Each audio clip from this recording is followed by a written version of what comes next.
नमस्कार, मी प्रीती खंडागळे. आपण पाहते आवाज इंडिया मराठी. मुंबईत कॉलेज प्रवेशाच्या नावाखाली विद्यार्थी आणि पालकांची लाखो रुपयांची फसवणूक करणाऱ्या टोळीचा पवई पोलिसांनी पर्दाफाश केलाय. या प्रकरणात आतापर्यंत 10 आरोपींना अटक करण्यात आली आहे. पोलिसांच्या तपासानुसार आरोपी बनावट ओळखपत्रांवरील सिम कार्डचा वापर करून इंस्टाग्राम आणि फेसबुकवर फेक अकाउंट तयार करत होते. नामांकित कॉलेजमध्ये प्रवेश मिळवून देण्याच्या जाहिराती करून विद्यार्थी आणि पालकांचे मोबाईल नंबर मिळवले जात होते. NRI आणि मॅनेजमेंट कोट्यातून प्रवेश मिळवून देण्याचं आमिष दाखवत आरोपी पैसे उकळत होते. डिपॉझिट, टोकन अमाउंट, ॲडव्हान्स किंवा पहिल्या वर्षाची फी या नावाखाली रक्कम घेतली जात होती. याच पद्धतीने एका विद्यार्थ्याकडून IIT हैदराबादमध्ये प्रवेश मिळवून देण्याच्या नावाखाली 16,50,000 रुपये घेतल्याचं समोर आलं. फसवणूक लक्षात आल्यानंतर विद्यार्थ्याने पवई पोलिसात तक्रार दाखल केली. आता या टोळीने आणखी किती विद्यार्थी आणि पालकांची फसवणूक केली आहे याचा तपास पवई पोलिसांकडून सुरू आहे. आमच्या अकाउंटच्या माध्यमातून इंजिनिअरिंग कॉलेजला ॲडमिशन देतो म्हणून फसवणूक केल्याचा एक गुन्हा दाखल करण्यात आलेला होता. या गुन्ह्याचा तपास पवई पोलीस स्टेशनच्या टीमच्या मार्फत चालू होता. या गुन्ह्याच्या तपासादरम्यान काल पवई पोलीस स्टेशनच्या टीमने पुण्यामध्ये 2 कॉल सेंटर्सवर कारवाई करत 10 आरोपींना अटक केलेली आहे.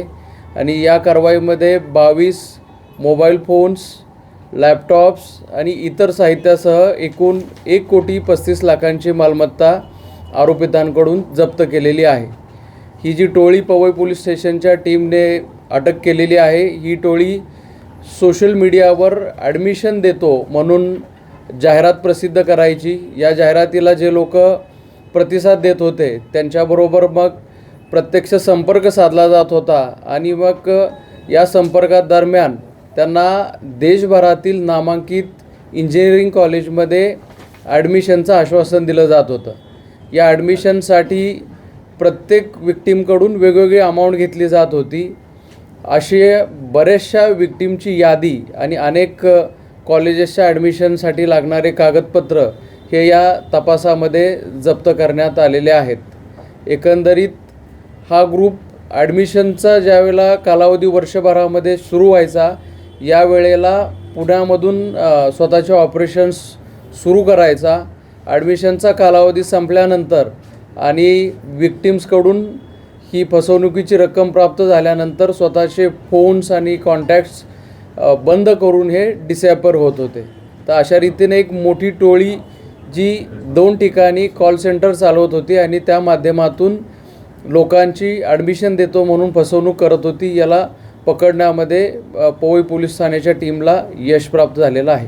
सर, यात गुन्ह्याच्या तपासामध्ये एक यादी आम्हाला प्राप्त झालेली आहे आणि तसेच आरोपितांचे जे बँक अकाउंट्स आहेत याच्यामध्येही बऱ्याच ठिकाणावरून पैसे डिपॉझिट झाल्याचं दिसतं आहे. तर यावरून आम्ही आता सध्या विक्टीमची संख्या, कॉलेजेस याबाबतचा तपास करतो आहे. दिल्ली, हैदराबाद आणि इतर जी मोठी शहरं आहेत इथली काही कॉलेजेस आहेत आणि आरोपी तिथे आमची ओळख आहे. या कॉलेजमध्ये NRI कोटा किंवा मॅनेजमेंट कोटा यातून ॲडमिशन मिळवून देतो असं लोकांना सांगायचे.